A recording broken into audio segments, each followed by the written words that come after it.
Good morning. Good morning. Good Hi again. morning. Welcome. Welcome. So glad to see you here on Mother's Day. I was wondering if any mothers were going to appear, and it looks like it's full of mothers and Stephen. And so Ah, I'm glad to have you all here.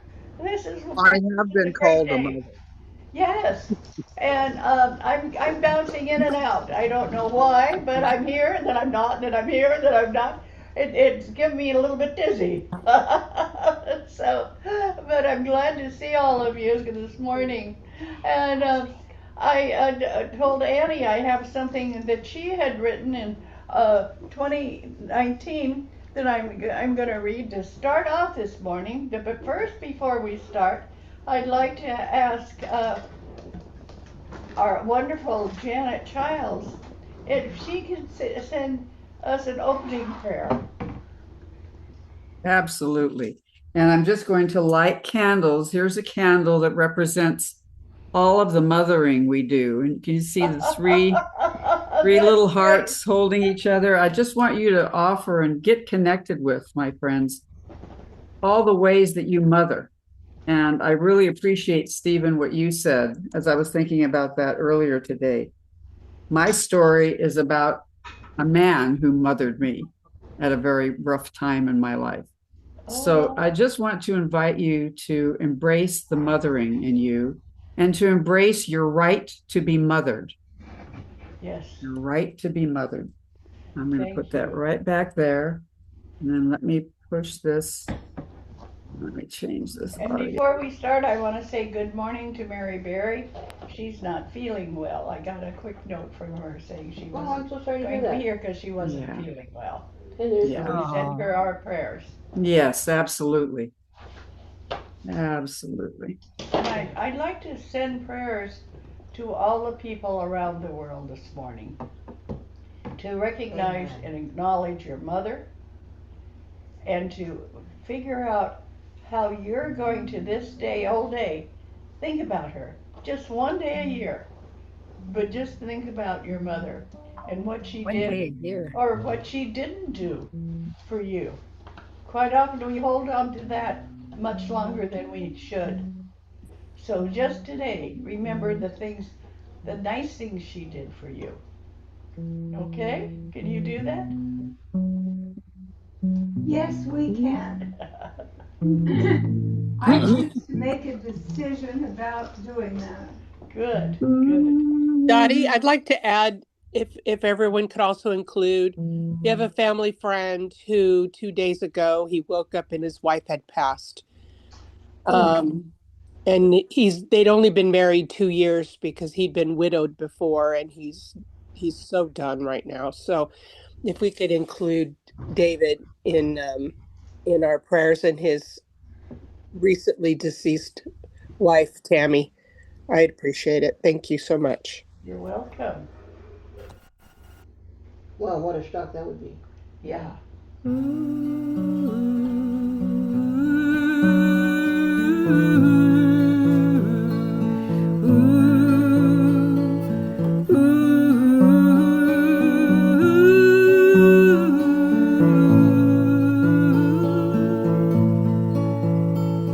We stand at the edge of our heart and call Mother, Mother. We stand at the edge of the cliff of our yearning, and all that we know and remember brings us home to knowing we are a mother to the world. We are a father to our friends. We are a parent to the life that brings us home, to the innocent, beautiful child in our days, and the children that are healing as we reach out our mothering hand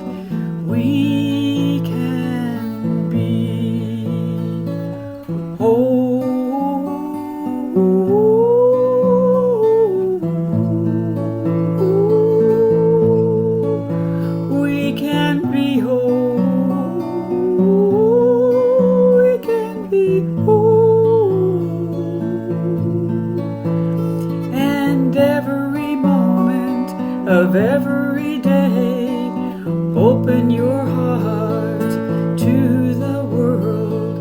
Remember the moments where you were held in divine mother love, and all of the lessons that we learn, all of the dreams that are born, remind us of this time we are whole, and we can mother ourselves.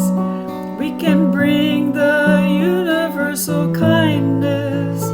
We can bring the strength of wisdom. We can hold the opening seed as the flower unfolds. It unfolds, the flower in our heart.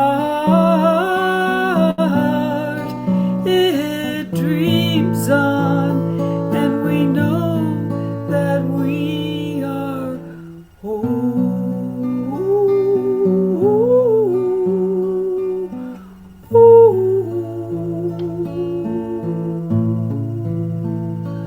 And the mother in us lives on. In every word, every thought, every deed, we are held in the universe's arms, and we are brought home to be.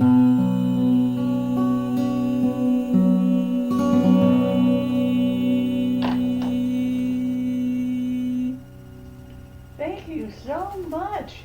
Oh, that's wonderful, Jen. And now, do you have a card for us? I do. And the Joan. message today is I always have a choice. I have a choice to change a thought. I have a choice to change my actions and create a different world. So this comes from the Wisdom Cards with Louise Hay. And I just love this deck because it gets to the bottom line of truth and the way we can implement it into our life. We always have lots of thoughts. We can latch onto the ones that benefit us and excavate the ones that don't benefit. So I want to remind you also that next Sunday we're going to be meeting at Panera on Coleman from 1 to 2:30 approximately. And I invite you to come and gather with us and bring your own wisdom cards or a book that you've enjoyed or just a thought that you love or a song that you love to share. And we'll look forward to seeing you next Sunday. It'll be so good to see people and hug and exchange ideas. Good, good. Thank you. And Dottie, may I announce about our speaker series, which is Yes, coming please up do. this Tuesday, and it's going to be the kind of the dimensions of dementia, and we're going to be discussing Alzheimer's, dementia, and the caregiving journey. And we Why have don't some you, wonderful. why don't you discuss how to get rid of it? We'll do that too. Actually, Anne knows about some things that Anne, who's our kind of like our professional speaker in this. She's worked in the field for many years and has a lot of wisdom to wonderful. share. That is wonderful. Glad to hear So it. please join us. Okay. And if you've been a caregiver of anybody, it not only has to be dementia, but come, to hear just the dynamics of caregiving and how we can take care of ourselves. Wonderful, wonderful. Oh, thank you so much, Jen. Anybody else have something to say before we start the service? Yes. So we can now do the prayers that we used to do again. Remember how before we would have, prayer requests like in a bowl, but you can put your requests in the chat, and I can write them on a piece of paper and burn them in a prayer can that I created, where it's all nice and pretty and stuff. Wonderful, thank you. Thank you so much, Ruth, that's wonderful. No, actually, it used to have milk in it. Dried Yeah, milk. and so bring your prayers or mail in a prayer, and she will do a burning of the prayers once a month so that we can know they're sent, excuse me, so we know they can be sent off. Quite often we pray, but we pray to ourselves. So let's make up prayers that you're putting out for the universe, not just for our country, but for all the countries. So make your prayers universal and send them to us. And you can always make a prayer just for you. That's fine too. So, but we want to get your prayers for the universe. Thank you so much, Ruth, for doing that. You're welcome. Okay. And I'd like to start out by saying Happy Mother's Day to everybody out there that's a mother. And just just close your eyes, all you mothers, and just hold a thought, a precious thought, of either the thought of when you first saw your baby in the hospital, a thought of how you first stood by and watched your baby take its first step, and think about a nice thing that they did while they were growing up. And then think of a time that they weren't so nice and forgive them. Just all of you, a time that your child did something that you didn't like, just forgive them. So that all you have for this day is true love for your children. And let your children send you their love. Thank you so much for that. And anybody else have anything to say to start? Well, I said I was going to start with Annie. On May 8th, 2019, Annie said, "Are you my mother?" And the answer was, "Mothers come in many different sizes, shapes, and forms. Not all mothers are human, and not all are female. Let's celebrate Mother's Day by honoring all those nurturing energies in our lives. We will find the answer to the question, are you my mother?" I love that. When you think back, who else mothered you besides your mother? Your grandmother. Your grandmother. Grandmother. Stepmom. Stepmom. Stepdad. Father. Teachers. Best friend's mother. Friends, Yes. Yes. neighbors. Neighbors. So many people The mother dog. us. And the dog. Well, in my case, the cat. And so, but My think son's cat. about all of the people that mothered you today as I'm doing my sermon. Dottie Yes. Dottie, yes. mothered me a lot as I was growing up in my 30s and 40s. Yes. I can. And still is. Yep. Yeah. Well, thank you. Thank you. Okay. I can remember her holding you till you decided that you were going to change your mind. Yes, indeed. Was that over on Moore Park? Yeah. Yes. Yeah, it was. Yeah. No, Annie, you've been with us a long time. Oh. Yep.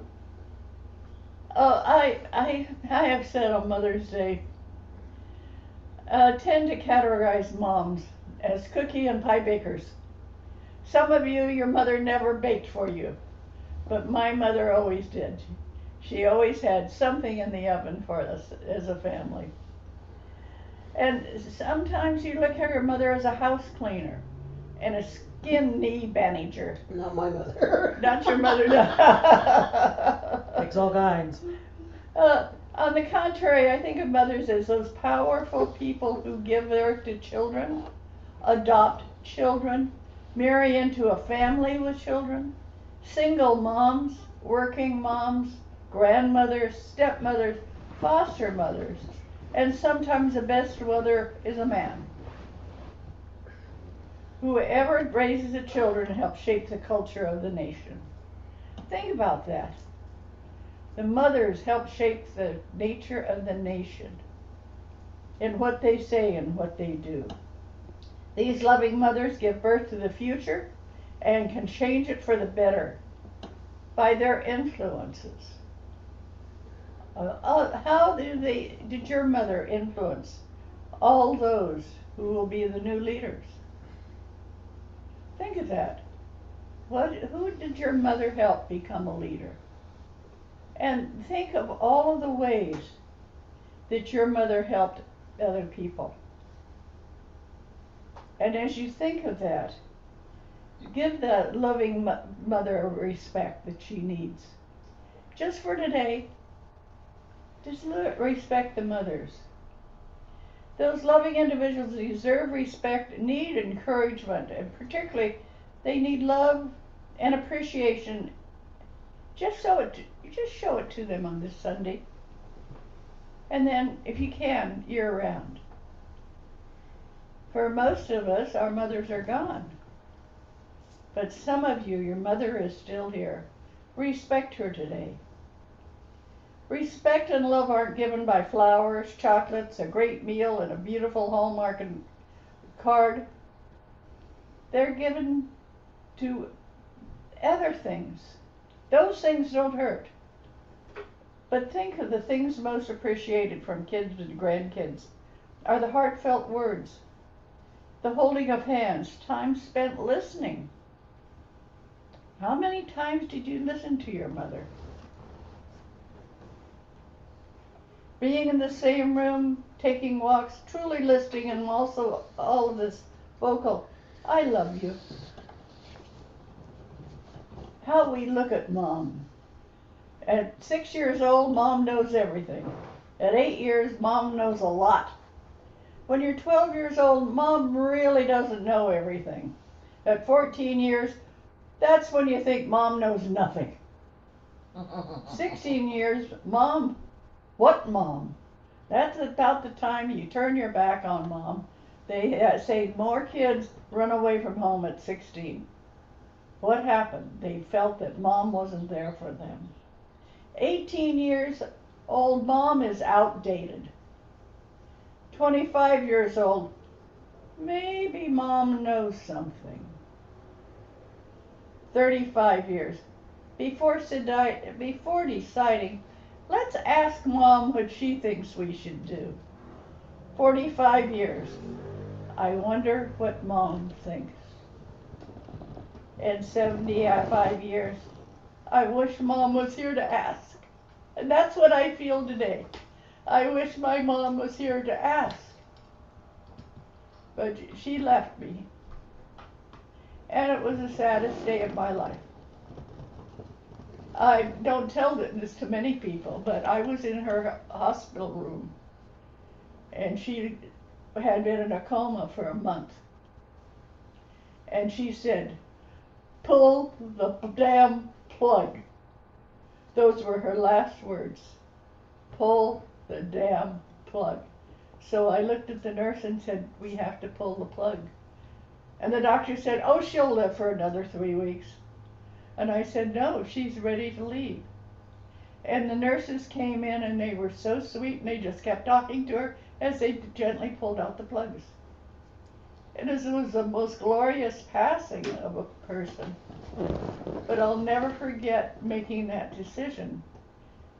Because my mom had 4 kids. One of them had died of AIDS, my younger brother Bart. But the three of us left. I was the only one there. And Corky was with me. And we just sat there and said goodbye to her. It was the saddest day of my life, but also one of the happiest, seeing my mom, being with her when she took her last breath. My mom's given name was Fanny. When she married my dad, she became Fanny Falls. The first day she met her husband's siblings, they sang, Dell doesn't live here anymore, he couldn't get his Fanny through the door. She decided for sure she was changing to her middle name, Eleanor. And that's how everybody knew her as Eleanor, except for her one son, Glenn, who would call her Fanny when he got upset with her. Classic. When I was born, she was so lovely to me. She took care of me. When she was diagnosed with polio, she of course had to be hospitalized for many months in the early 1940s. Polio was considered highly contagious and greatly feared. There was a huge red sign on our front door that said, "Contagious, do not enter." And my father and I stayed together for 2 weeks. He was my mother. I was 2 years old at the time, and boy, my dad and I had quite several months of sheer terror with me, because I loved getting into things. While he was working, my grandmother would take care of me, and when he went to school, my grandfather was my caretaker. I was being taken care of by everybody in the family. One time I fell into the wringer washer washing machine that was happily washing clothes. My dad heard a splash, me giggling and hanging onto the central agitator. He ran in and rescued me from the washing machine. I, of course, was very upset, because a lot more fun than sitting quietly alone. Yeah. The next thing that happened was me climbing into the back of the upright piano. I was playing the piano from the inside. It was terribly difficult getting me out because piano wires are very sharp and can cut almost anything. My mother was being told all these stories while she was in a coma. Next, I got on top of the washing machine and grabbed a dark green bottle of ant poison and drank the whole thing. My dad came rushing in when he heard me fall off the washing machine. I was going into seizures. I can remember that. I was only 2.5 years old, but I remember it. My mom was in the same hospital. She heard the siren, and she said she knew that was me in the ambulance. She said, "I just knew you did something your dad couldn't handle." She loved me so much when she left the hospital, and she still had a limp. And she had a limp for the rest of her life. But to get her, she had spent days in the iron lung. And to get her out of the iron lung, to get her in a hospital bed, then to get her out of the hospital and at home was wonderful. I never know this story. She met my dad at Hamilton High School in Culver City. She said she followed him around to make sure his pants did not fall down. My dad was 6'4" and weighed about 325 pounds. And Mom was protecting him from being exposed. He played football in high school, and then in college he played for 2 years. He was a tackle for UCLA. When I was 5, we moved to Lancaster, my mom, the grandparents, and me. One day when my mom went to the mailbox to get the mail, there was a rattler wrapped around the mailbox. And she was looking for a letter from my dad from the Philippines. She got out the crowbar out of the trunk of the car, killed the snake, and got the mail. And she started quite a rumor in the countryside in Lancaster of the woman who beat the rattlesnake with a tire iron. Oh, what was that story about when she'd come home at midnight from working at Douglas thing? I'll get you midnight. They call her midnight. And they called her Midnight because she worked in LA and drove back to Lancaster every night. And she'd be riding home, and they called her Midnight. And she became a part of a riding group. And on the weekend, she'd go out riding with them. So she worked in Douglas Aircraft during the war. At first she was a riveter, and then she became an inspector because she's so small. She could crawl all the way into the fuselage to inspect the wings. And all of the things that she did were so different for a woman, because there weren't that many women that could be on the inside of an airplane. After that, she worked on the farm, mowing hay, baling hay, etc. When Dad came home, he and my granddad bought a dairy. We had 180 herd of cows. And that's what she helped then. She worked in the dairy barn, and that's hard work. But my mom was always smiling at me. And then we moved to North Hollywood where he could go to UCLA to become an attorney. She worked all the time so he could focus on his studies. When he opened his law office in Lancaster, he got a young woman pregnant. He divorced my mom and married the other girl. And Mom was in a terrible depression for over a year. And being with her during that time was so difficult because she was constantly worried that she was going to kill herself with depression. Then she met Dan.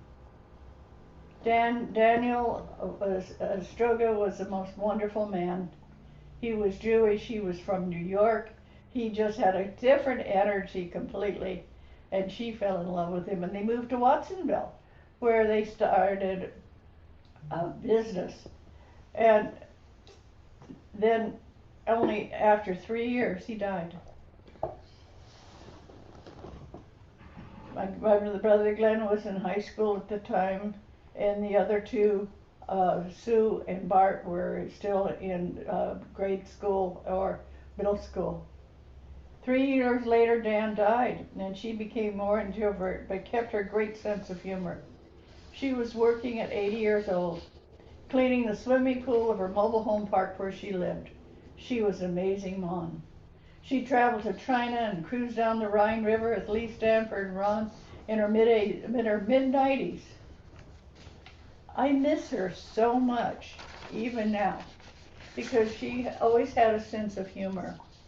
That depression was difficult on all of us when Dan died, but she bounced back, and I have plenty of stories about her, but I loved my mother so much.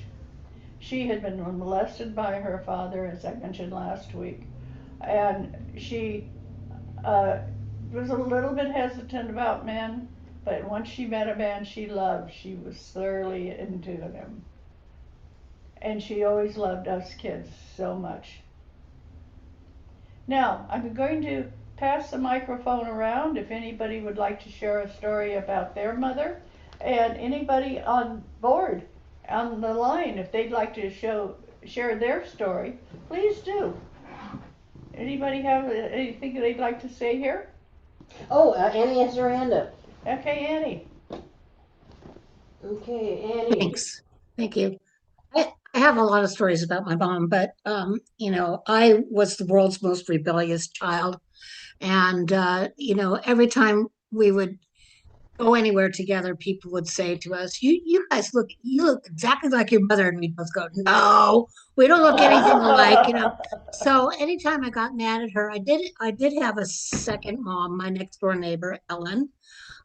Ellen had 5 children by the time she passed away, but she had 3 when I met her at 7 years old, and I was her babysitter. I babysat for her kids when she had her last 2 children at the hospital.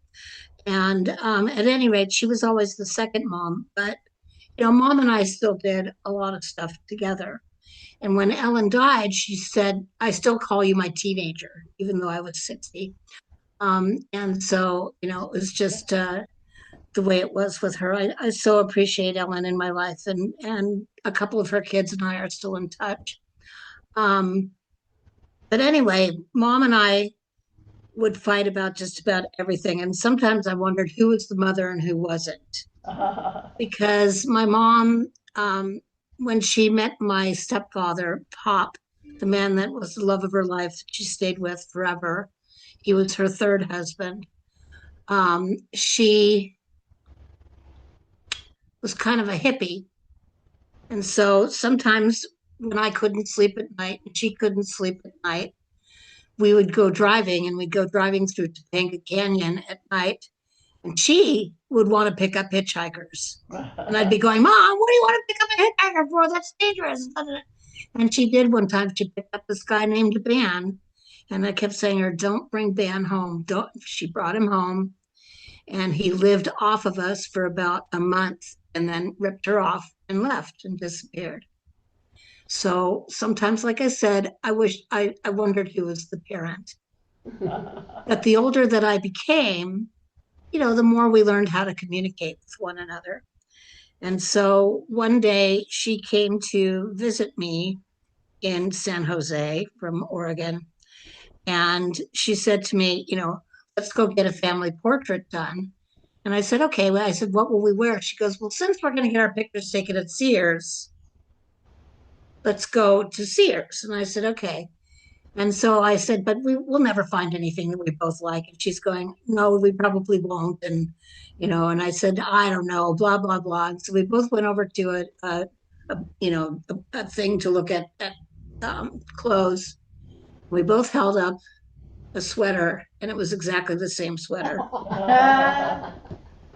So we decided that that's what we were going to wear to have our pictures taken. So that's the picture you see behind me. We're wearing the twin sweaters, and we had our pictures taken that day. And what I realized, and what I'm realizing more and more, is that I actually do look a lot like my mom, and I'm not embarrassed by it anymore.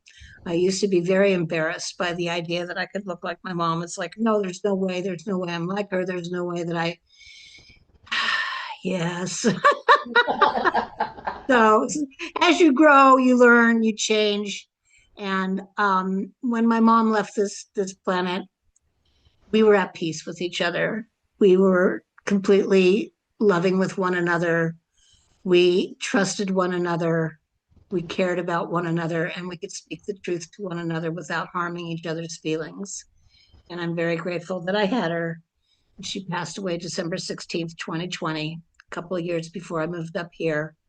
And I'm just very blessed to have had her as a mom, because she was a friend too at certain times, except for when she wouldn't listen to me. And she picked up hitchhikers. But anyway, yeah. Thank you so much, Annie. Yes, that's wonderful. Thank you for sharing your mom. And what was her name? Her name was Joyce. Okay. So her first husband was my biological father. Her second husband was my dad, whom raised me. And her third husband was my pop, Larry. And Larry and mom were together for 50 years. And, that was the love of her life. And I'm so grateful that they found one another too. Thank you so much, Annie. Lisa's Anybody else? Oh yeah, we've got a line. We've got a line up here. We got a line up here. Yeah, Lisa's next. Who? Lisa. Lisa. Oh, hi. I don't know. You can. Yeah. Hi. So let me just. I'm using my special stick. I don't have to hold this thing, but okay. There we go. I'm actually. So right now I'm standing in my childhood yard of my childhood home, which is where I grew up, and I've since planted the oak tree. Well, the oak tree was here when very young, but most of the stuff you see I've planted pretty recently. So I just lost my mom April 9th, and it was very traumatic the way it happened. Janet Childs told me, and I think it's true, that when somebody dies very suddenly and it's unexpected, the shock is another level. It's another piece on top of the grief. And I told a couple of people what happened. And every time I do, I won't say it here, but every time I do, it's kind of another layer comes off. I haven't told it enough, and I will need to probably a few more times. But in any case, my mom was really irreverent. Her mom was too. Her parents came from Ireland. They're both from County Kerry. My grandfather was quite devout, apparently, and was a Yeats. He loved Yeats and Shakespeare and was a quiet man. And my grandmother was very irreverent and witty, and she had an edge to her. But she also loved sunsets and would tell people when she'd be outside at sunset, she'd stop people in the street and tell them to watch the sunset. So I always think about that when I see the sunset. My mom was the youngest of 7, and she had she had 5 sisters, 1 brother, and 1 brother died.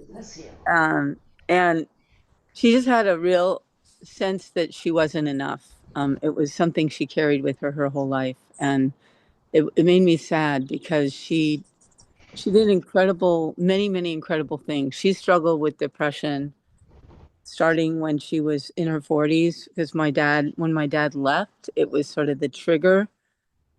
Um, he'd been quite emotionally abusive, and it had really affected her self-esteem. So a lot of my life, I didn't do the normal trajectory of rebelling at 16. I actually was my mom's essentially emotional caregiver throughout my life. And at 16, I was very devout and very focused on keeping her alive.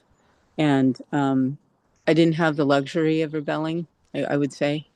Um, I also did my own, I was also trying to prove myself at the same time in school. And I was a straight A student and involved in all these things. But I always came home afraid because I was really worried that my mom would kill herself. And she made it out of that. And then she ended up getting a degree at Stanford in civil engineering. And she worked at a landfill company as an engineer project manager. And I ended up working for her for a couple of years. And she staged an Alcatraz takeover of she called it that, of the president's office, because at that time she was in a cubicle and everybody smoked, and it was legal. And she was really allergic to smoke, and she asked people to stop, and they didn't. So she literally took over when the president left on a business trip. She took over his office, and all work stopped and everybody would tiptoe by the office. She had the door closed. She said she put her feet on the desk, and so I don't know that she really did this. She said she was eating chocolates. I don't know. My mom wasn't that kind of. I don't know.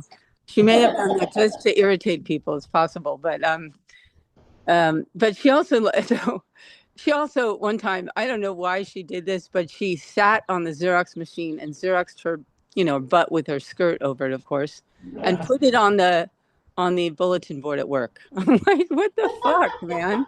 My mom was insane. She's a piece of work, I gotta say, as Keeping it Shakespeare would real. say.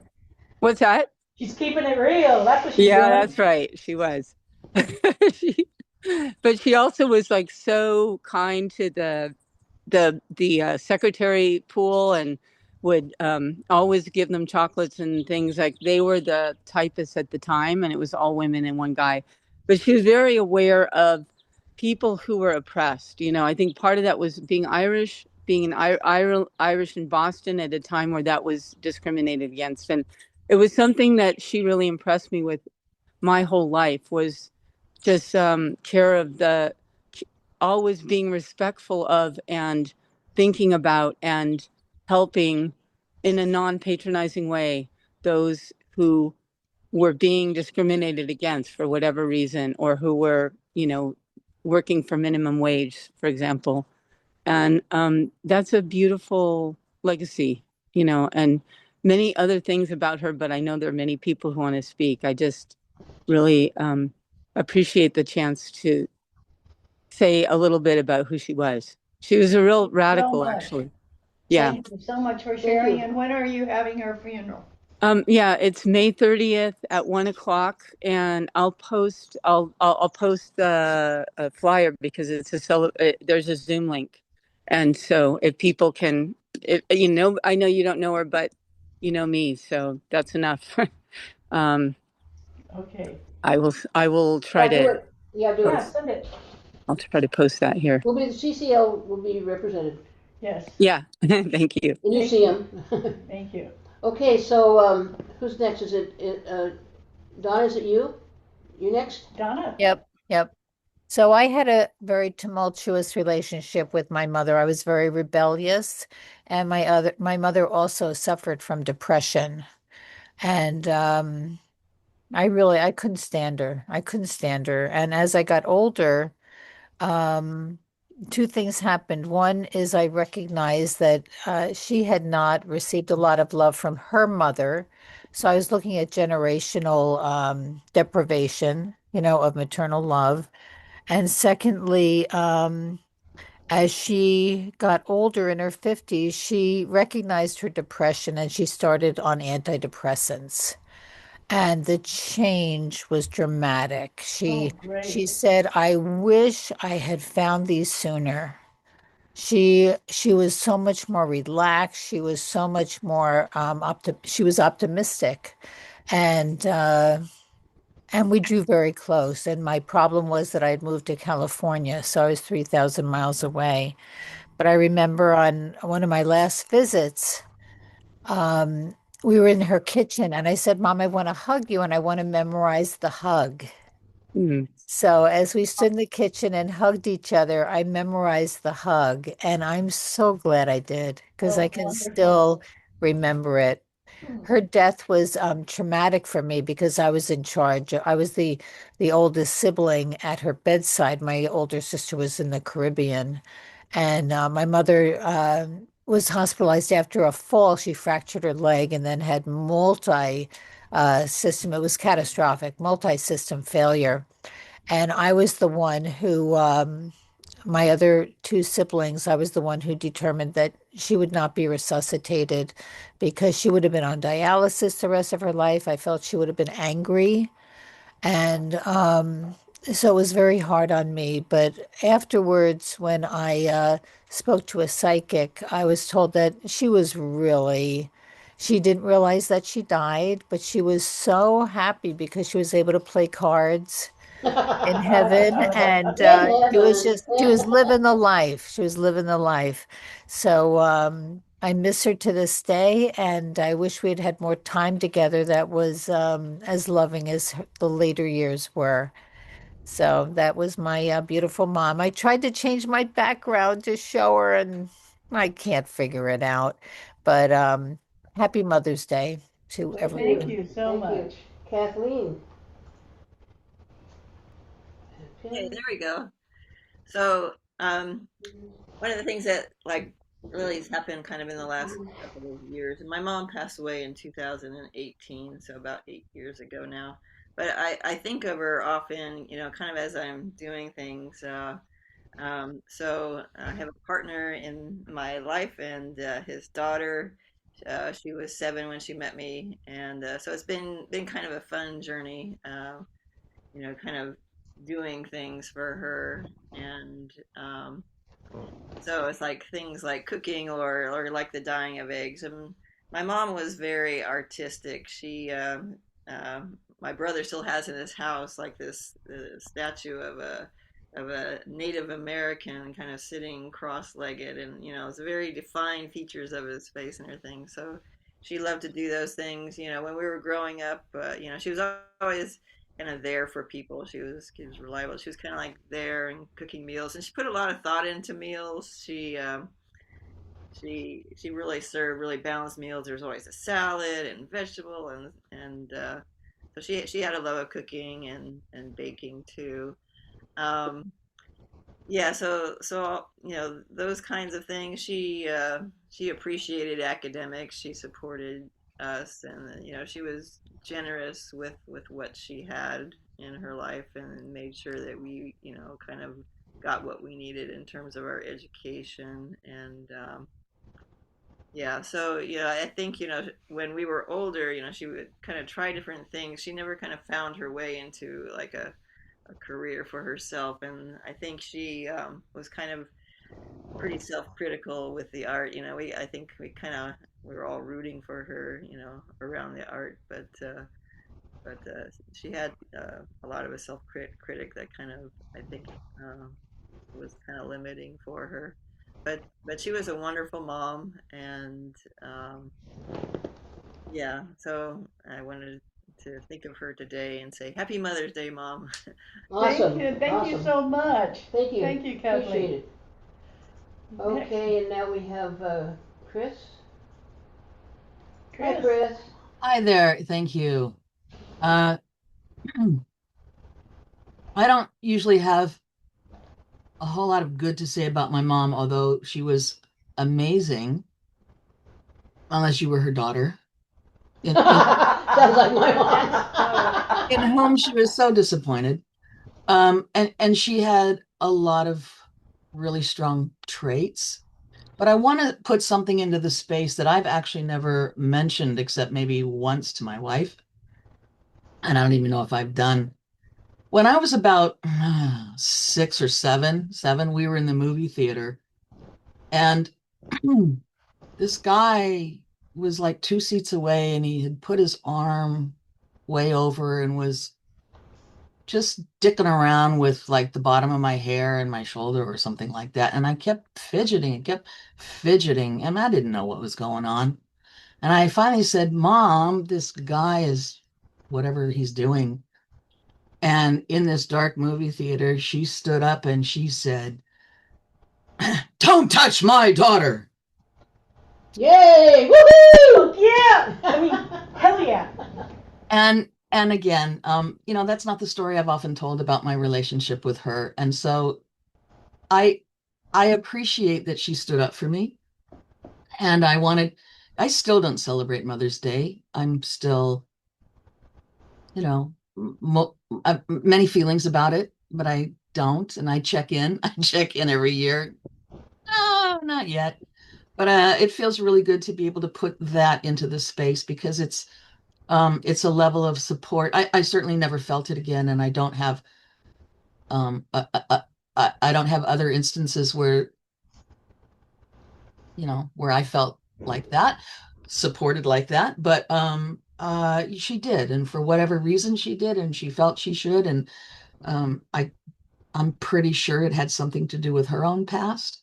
I'm grateful for it, and um, what I try to do is I try to take mother energy and put it on other places, right? So I can be a bit of a mother, not overbearing one, or I'm now tutoring little kids. I mean little, I'm tutoring grammar school kids, and I get to be a lot of that loving maternal energy with them. And then I get their loving child energy back. So for now, that's how I'm doing mother. And I still want to appreciate her for being so smart and so dogged and so determined. She knew what she wanted and she worked very hard to get it. And it's part of my makeup. I also have other makeup that I appreciate as a balance. Thank you for letting me share. Thank you. Thank you. And your animals, Chris. Remember that you are an animal mom. I was going to say that too because it's like she's a wonderful Yeah. Absolutely. cat mom. Oh, here's Mel. Mel, how are you feeling? Mel? I just How are you feeling, Mel? Here you are. You just I'm had surgery. How are you feeling?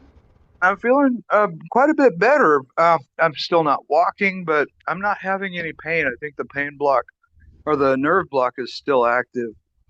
Um, I just can't put my foot down, um, and my knee's getting sore from the knee scooter. If that's my, Oh. Oh, I'm in shape. I bet. Oh, but yeah, my mom, I didn't always feel the love, but I knew it was there.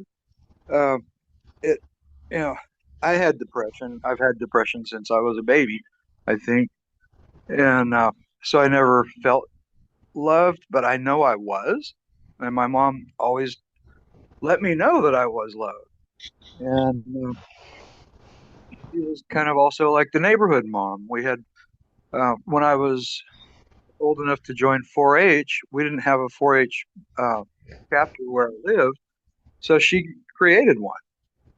And so she was the 4-H mom. We had a bicycle club in 4-H, and our front yard was full of bicycles on weekends from all the neighbors, all of our friends from school, and excuse me. Bless you. Um, we would sometimes have campouts in the backyard and have our friends over to camp out. And mom would bring out the electric skillet and make pancakes and bacon and eggs for us in the morning. Um, it was just, it was really nice. And, looking back, I appreciate it so much. And, I have, I was always kind of close to my mom, But in 2016, when she was diagnosed with breast cancer, and lived in San Francisco, so I couldn't be with her every day. She lived in Visalia, um, but I would drive down every weekend and take her to chemo. I'd take her on Friday, so I could spend Friday, Saturday, and Sunday with her every week, and take her to chemo. And we went from being mother and son to being best friends, and that was, excuse me, that was really hard, but it was really special to me because I got to be friends with my mom. Oh, great. She passed away. She had it was inoperable breast cancer and uh, pretty aggressive, and she died during breast cancer month in 2018. Wow. Wow. Oh, But thank you so much for sharing that with us, Mel. yeah, Yeah, thank you. And you take care of you. thank you. And Yeah, I love y'all. Love you. too, babe. You too. Thank you. My mom always said, "I'm not your friend, I'm your mother." Okay, you do that. Anybody here in the house that wants to talk about I'll their talk mother? about being a friend to my mother was a new experience. This is from Joan. I was always the good girl that did all the right thing, right stuff. I got good grades. I was never in trouble. Never. And I wasn't essentially rebellious. I was the oldest of four, so I learned how to take charge early on. And but my mom and I became kind of adversarial in my after I had my daughter Becky. My mom and dad said, "It's nice that you had a baby, and don't expect us to do any babysitting. We're through with that." And so I took that, I think that was the beginning of me being insulted by my mother, which continued for a long time. Now I have to tell you that the gift my mother gave me was the gift of adventure, because when I was a kid, I don't care what kind of a day it was, we should go find out something. You know, if it was raining, let's go look at the rain. If it was sunshiny, let's go look at the sunshine. So the gift of adventure. But we had this adversarial relationship, and she was pretty upset when I left Southern California and came up here to San Jose. I was rejecting the family. Of course, it gave them somewhere to come. Later on, they loved it, but she still was rejected, and I never felt appreciated. So when she turned 90, she was living in a mobile home park in Southern California, and we decided that it would be good for her to come up here and find a senior citizen living situation when she turned 90. And so a couple of weeks before the big move of her coming up, I called my sister, who had been closer to her and been doing a lot of the caregiving for a lot of years. I called my sister. I said, "Margie, maybe she'll die before she moves up here, and I won't have to do this." And my sister said, "You're not going to be that lucky." So anyway, she moved up here, and I discovered that the one thing I could do to make her happy was take her driving anywhere, around the block, to the beach, to the mountain, anywhere, and just get out of the senior community and look at stuff. And during that process, we really became friends, and kind of like Mel was talking about, we became good friends. And she had COPD. She did not smoke, but her dad and her husband did, and I guess that's how she ended up getting it. And her last few years were just a round of medications and hospital and more medications and more hospital. And finally she has said, I'm done. Next time I do this, I just don't want to be treated. I want to go. So she died peacefully. And Becky and I were with her. And it was just a really quiet peacefulness.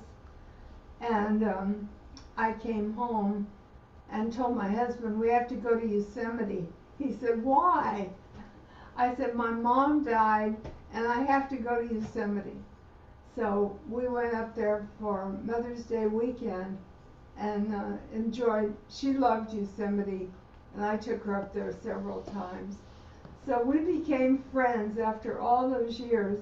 But she lived to be 96, and so many of my friends lose their mothers early in life, and maybe don't have that chance to become friends. So I feel blessed that I had that chance to ultimately become friends with her. Thank you so much, Joe. Yeah. Do we have somebody else? Yes. Ruth? So, speaking of friends, I'm thinking about what story to tell. One really quick one. If you ever see me in person and we hug, and then I say the other side is jealous, that's my mommy's fault. I got that from her. Anyway, that's the short one. But I remember in high school, and this was in the 90s, y'all. So, and in today's youth, that's really old. Anyway. So old. I know. No cell phones, no internet unless you were like one of those really like techie families. Oh my God. Not us. Pager. No, we didn't even afford to pay. We were too poor for a pager. So no pagers, no nothing. So if I wanted to go anywhere, my mom told me I had to go find a payphone. I had to give her a call and tell her where I'm going. And so that she'd let me go to my friend's house. But if we were going to go somewhere else together, like even if it's just down the street to 7-Eleven or whatever, she's like, you need to call me to tell me what you're doing. And then call me again when you get back. And I'm like, Mom, but it's just down the street. And she's like, look, if something happens and you guys don't come home, I want to know the last point of reference. I want to know exactly where you were, so that when I call the police, I'll be able to tell them last known location was. This is what they were up to. And I was like, oh, okay. That seemed reasonable to me. And I'm with a whole group of friends and acquaintances and friends of friends and all that stuff, right? And this one gal says, as I'm describing, oh yeah, this is what I got to do, you know. And she's like, and one of the people out of the group was just like, really? I'm like, yeah. She's like, my mom lets me do whatever I want. We're like really tight that way. She could just, she doesn't care. She's just like more like a friend, where she just lets me do whatever I want and doesn't even care.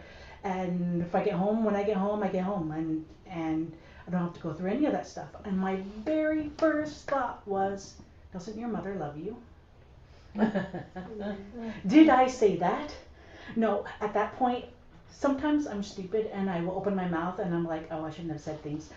But at that was one of the times I did succeed in keeping my mouth shut and not telling her that I thought that her mom wasn't loving her enough by not keeping enough tabs. I mean, at least know the first one. At least do the first one. I'm going to go to my friend Sue's house or whatever it is. Right? Even if you're not going to do all the rest. At least do that, you know? Have know when you're going to go. Anyway, so that whole idea of it. So for me, the whole friend thing was, I ended up kind of doing the same sort of, a similar thing, though it looked a little bit different, with my kid. And they're 23 now, but it was like, I'm your mother. We have a good relationship. We love each other. We enjoy hanging out together. We, you know, and that's lovely, but I'm your mother, so I'm going to keep tabs on you. And so it makes me think, like, maybe maybe we'll get to the friend stage. I'm thinking that's a stage thing, when you're both like adults for long enough that you can be friends without it being a permissive. Anyway, so that is one thing I did appreciate about my mom, was that it wasn't that she was trying to control me, it was just that she just wanted to make sure she knew where I was, just in case. Oh, thank you so much. And let's close with Janet. Janet Childs or Janet Help? Janet Childs. Hi. Hi. Well, I just want to say, as we've woven, these sweet memories in with the truth, I just have to say that's so powerful, because for years I idealized my mother because she was the perfect mom. She cuddled me. She set the limits that Renata was talking about. She was an amazing mom. I feel very lucky. But there were also moments where I was not protected, and there were moments where I was not heard. And so it just makes me aware of the complexity of the relationship, between us and our mothers, whoever they are. And I can remember one moment after the 2017 flood where a beautiful battalion chief, who's a dear friend of mine from San Jose Fire Department, and he was helping me helping Corey and I clean out our mobile home after the flood happened. And he just looked at me and he grabbed my shoulders and he said, "Janet, just let it go, let it go, let it go, just let it go." And at that moment, I just fell to the ground crying. Oh, wow. But his direct love and his clarity, is just one of the many memories I have, of him particularly, but that I have that just demonstrated such clear mothering to me. That's exactly what I needed. Thank you so very much. And now we're going to do our offering. We have so many people that are on that are making comments, and so I just want to share some of those with us. Thank you, Janet. Let's see, that's Kapinski. Eileen is my mom's still here at 89. Eileen said, "These stories touch my heart. I get to go home to Singapore this summer to be a keynote speaker for the World Women's Conference teaching Qigong international health professionals. I'm estranged from my family at this time. Work things out. I can give my mom a hug, memorize the hug." That was, yeah, see Mel, you inspired someone. What about mother-in-laws? Eileen says, "I have a great mother-in-law, and while others in my hubby's family say she's difficult personality," which I agree, "very cordial and kind toward me, and yes, she was nice to hug and hug me." And Sky says, love you, Love you, Mama Boon. We know that. We know that she loves you. Okay, so thank you. Okay, well, we give thanks for these contributions because we know that regular giving creates regular receiving. And bless you all on Mother's Day. Spend some time talking to your mom, as I will, and to your kids, as I will. So blessings to each and every one of you today for sharing and for being with us. we have another check right over there. Woohoo! Thank you so very much. It's been wonderful having you here. And if your mom is no longer on the planet, talk to her anyway.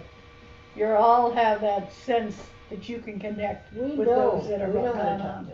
Thank you so very much. I love you all. We'll see you next week. Bye now. Thank you. Goodbye.